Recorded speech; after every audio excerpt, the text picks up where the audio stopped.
नमस्ते सबैजनालाई। आज मेरो 30 डेज बिगिनर वर्कआउट च्यालेन्जको डे 2 र आज हाम्रो लेग डे रहेको छ र धेरै ढिला नगरिकन भिडियोलाई सिधै सुरु गरौँ है त।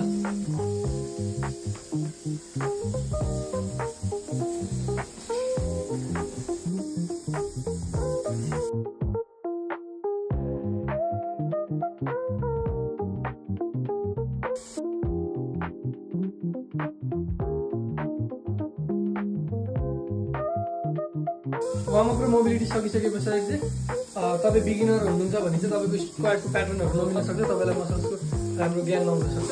त्यसैले फर्स्टमा बिफोर वर्कआउट चाहिँ हामी हल्का वर्कआउटको लागि चाहिँ अब मसल वार्मअप एक्टिभेसन ड्रिल गर्छौँ र यसमा चाहिँ हामी टो ट्याप्स गर्छौँ र तपाईँ सिङ्गल लेगमा उभिनुहुन्छ प्लस अगाडि यस्तो टक्क लोड चाहिँ पुरै खोटोमा हुन्छ तर तपाईँको यो खुट्टाहरू चाहिँ जस्ट अगाडि ट्याप हल्का बेन्डमा चाहिँ गर्ने ब्यालेन्स गर्नु खोज्ने र यो चाहिँ चारवटा साइडमा 1 2 3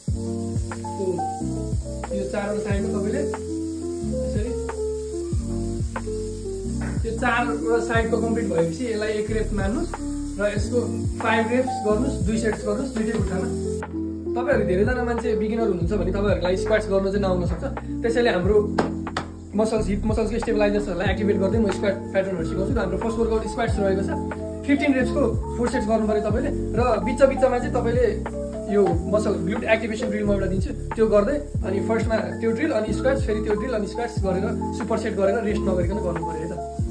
ग्लुट्सको मसल चाहिँ मात्र यो उताल्ने पुरै यस्तो तन्किने होइन, यो खुट्टा घुमे हुनु पऱ्यो, स्पाइन सिधै हुनु पऱ्यो। तपाईँको जस्ट यो तपाईँको पुरै टेन्सन चाहिँ यो यतापट्टि साइडमा हात राख्दाखेरि तपाईँको यो मसलले फिल गर्नु पऱ्यो र यसलाई 15 रेप्स गर्नुहोस् अनि यता साइडमा पनि 15 रेप्स गर्नुहोस् र रेस्ट नलिकन स्क्वाट्सतिर लाग्नुहोस्। त्यो 15 रेप्स 2 सेट गरेपछि फेरि स्क्वाट्स 15 रेप्स गर्नुहोस्। तपाईँलाई स्क्वाट्स गर्न आउँदैन भने चाहिँ पुरै तलसम्म बस्नुपर्ने आवश्यक छैन।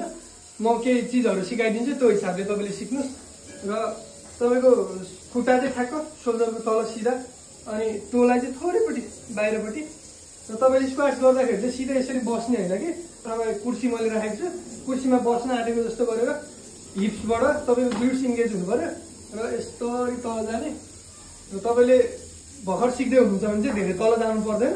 तपाईँ यति ध्यान दिनुहोस् कि तपाईँको स्पाइन न्युट्रल हुनु पऱ्यो, खुट्टा तपाईँको भित्रपट्टि छिरेको हुनु भएन, ठ्याक्क बाहिरपट्टि यसले चाहिँ प्रेस गर्नु पऱ्यो अनि टेन्सन राम्रो क्रिएट गरेर मुभमेन्टबाट इनिसिएट गरेर चेयरमा बस्न लाग्यो जस्तो गरेर टक्क स्क्वाट्स गर्नुहोस्। र त्यो सकेपछि अर्को वर्कआउट हामी गर्छौँ माउन्टेन रनर्स। यसमा चाहिँ तपाईँले खुट्टा भुइँमै राख्न पाउनुहुन्छ र भिडियोमा देखाएको जसरी गर्नुहोस् र त्यस पछाडि हामी सिधै लन्जेस गर्छौँ। लन्जेस गरिसकेपछि लन्जेसमा चाहिँ रोटेसन पनि हल्का एड गर्नुहोस् र लास्ट वर्कआउट चाहिँ हामी स्क्वाट बर्पिज गर्छौँ। यसमा चाहिँ अरू बर्पिज जस्तो नभएर स्क्वाट्स गरेर तपाईँले उठ्दाखेरि पनि स्क्वाट्स पोजिसनमै उठ्नु पऱ्यो, बस्दाखेरि पनि स्क्वाट्स पोजिसनमै बस्नु पऱ्यो है त। र आज चाहिँ हामी स्क्वाट्सको स्ट्रेच गर्छौँ र यसमा चाहिँ तपाईँ यो स्ट्रेच गर्नुलाई चाहिँ पहिला यसरी मिलिङ पोजिसनमा बस्छ र तपाईँ मजाले बस्न सक्नुहुन्छ र पछाडि हातको सपोर्ट लिँदै तपाईँ चाहिँ सक्दो तल जानुहोस्, एल्बोमा जानुहोस्, यहाँबाट पनि गाह्रो भएन भने पुरै जानुहोस्। तर धेरै मान्छेहरूले यो पुरै जान सक्नुहुन्न, त्यसैले तपाईँहरू चाहिँ एल्बोसम्म गएर पुरै यो चाहिँ हाम्रो यहाँको मसल्सलाई मजाले स्ट्रेच गर्नुहुन्छ। आज हामी अर्को पनि एउटा स्ट्रेच गर्छौँ हाम्रो ग्रोइन मसल्सको लागि। ल यसमा चाहिँ तपाईँले